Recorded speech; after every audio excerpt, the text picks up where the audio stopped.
ਅੱਜ ਦਾ ਮਿੱਠਾ ਜਿਹਾ ਵਲੌਗ ਸਟਾਰਟ ਕਰਦੇ ਹਾਂ। ਪਹਿਲਾਂ ਤੁਹਾਨੂੰ ਕਲਾਕ ਟਾਵਰ ਦਿਖਾਉਂਦਾ ਮੈਂ। ਸਾਡੇ ਰੂਮ ਤੋਂ ਕਲਾਕ ਟਾਵਰ ਦਾ ਕਿੰਨਾ ਸਫ਼ਰ ਹੈਗਾ। ਕਲਾਕ ਟਾਵਰ ਹੈ ਆਇਆ ਨਜ਼ਰ ਕਿਵੇਂ ਲੱਗਾ ਹੈਗਾ। ਇਹ ਮਾਸ਼ਾਅੱਲਾ ਹਰਮ ਪਾਕ ਦੀਆਂ ਗਲੀਆਂ ਹੈਗੀਆਂ, ਹਰਮ ਪਾਕ ਦੇ ਪਹਾੜ ਨੇ।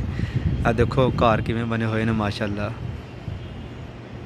ਕਿਵੇਂ ਦਾ ਨਜ਼ਾਰਾ। ਇੱਧਰ ਵੀ ਪਹਾੜੀਆਂ ਨੇ। ਮੈਂ ਹੁਣ ਛੱਤ ਉੱਤੇ ਖੜਾ ਹੋ ਕੇ ਵੀਡੀਓ ਬਣਾ ਰਿਹਾ ਵੈਸੇ, ਤੇ ਅਗਰ ਥੋੜਾ ਜਿਹਾ ਮੈਂ ਅੱਗੇ ਜਾ ਸਕਦਾ ਨਾ ਤਾਂ ਬਹੁਤ VIP ਮਾਹੌਲ ਹੈਗਾ ਥੱਲੇ ਮਾਸ਼ਾਅੱਲਾ। ਚੈੱਕ ਕਰੋ। ਅੱਛਾ ਮੈਂ ਇਵੇਂ ਦਿਖਾ ਤੇ ਨਹੀਂ ਸਕਦਾ, ਚਲੋ ਇਵੇਂ ਸਹੀ। ਫਿਰ ਤੁਹਾਡਾ ਨਹੀਂ ਦਿਲ ਕਰਦਾ ਇੱਥੇ ਆ ਕੇ ਤੁਸੀਂ ਘੁੰਮੋ ਫਿਰੋ, ਇੰਜੋਏ ਕਰੋ। ਉਹ ਦੇਖੋ यार माशाल्लाह यार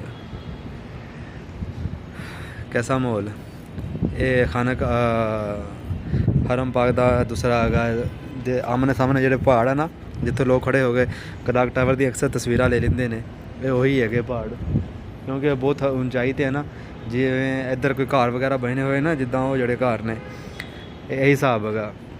ਜਿਹੜਾ ਜ਼ਿਆਦਾ ਉਚਾਈ ਦੇ ਘਰ ਬਣੇ ਹੋਏ ਨੇ ਜਾਂ ਪਹਾੜੀਆਂ ਉੱਚੀਆਂ ਨੇ, ਜਿਵੇਂ ਉਹ ਦੇਖੋ ਹੁਣ ਬਿਲਕੁਲ ਐਂਡ 'ਤੇ ਇਹ ਬਹੁਤ ਹਾਈਟ 'ਤੇ ਹੈਗਾ, ਬਹੁਤ ਜ਼ਿਆਦਾ ਹਾਈਟ 'ਤੇ। ਜਾਂ ਜਿਹੜੀ ਵੱਡੀ ਬਿਲਡਿੰਗ ਦੇ ਨਾਲ ਤੁਹਾਨੂੰ ਹੋਰ ਨਜ਼ਰ ਆ ਰਿਹਾ ਹੋਣਾ, ਇਹ ਦੇਖੋ ਜਿਹੜਾ ਪਹਾੜ ਇਹ ਵੀ ਬਹੁਤ ਜ਼ਿਆਦਾ ਹਾਈਟ 'ਤੇ। ਇਹ ਦੋਨੋਂ ਖੜ੍ਹ ਕੇ ਤੁਸੀਂ ਜਿਵੇਂ ਮਤਲਬ ਵੀਡੀਓ ਬਣਾਓ, ਤਸਵੀਰ ਲਓ ਕਲਾਕ ਟਾਵਰ ਦੀ, ਕਿਉਂਕਿ ਕਲਾਕ ਟਾਵਰ ਇਹ ਸਾਹਮਣੇ ਹੈ ਨਾ ਉਚਾਈ 'ਤੇ ਹੈਗਾ। ਅਤੇ ਅਗਰ ਮੈਂ ਇਹ ਬਿਲਡਿੰਗ ਦੇ ਉੱਤੇ ਖੜ੍ਹਾ ਹੋ ਕੇ ਵੀਡੀਓ ਬਣਾਉਂਦਾ ਤਾਂ ਫਿਰ ਤੁਹਾਨੂੰ ਪਤਾ ਕੀ ਚੱਸ ਬਣਨੀ ਸੀ, ਫਿਰ ਤਾਂ ਅਖੀਰ ਹੋ ਜਾਣੀ ਸੀ ਨਾ।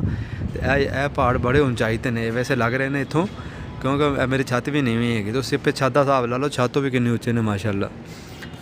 ਅਤੇ ਮੈਂ ਲਾਜ਼ਮੀ ਤੁਸੀਂ ਕਮੈਂਟ ਵੀ ਕਰਨਾ ਗਾ ਉਹ ਸਾਈਡ 'ਤੇ ਵੇਖਿਆ, ਕਿਉਂਕਿ ਇੱਧਰ ਸੂਰਜ ਪੈ ਰਿਹਾ ਹੈਗਾ, ਤੁਹਾਨੂੰ ਸਹੀ ਨਜ਼ਰ ਨਹੀਂ ਆਉਣਾ।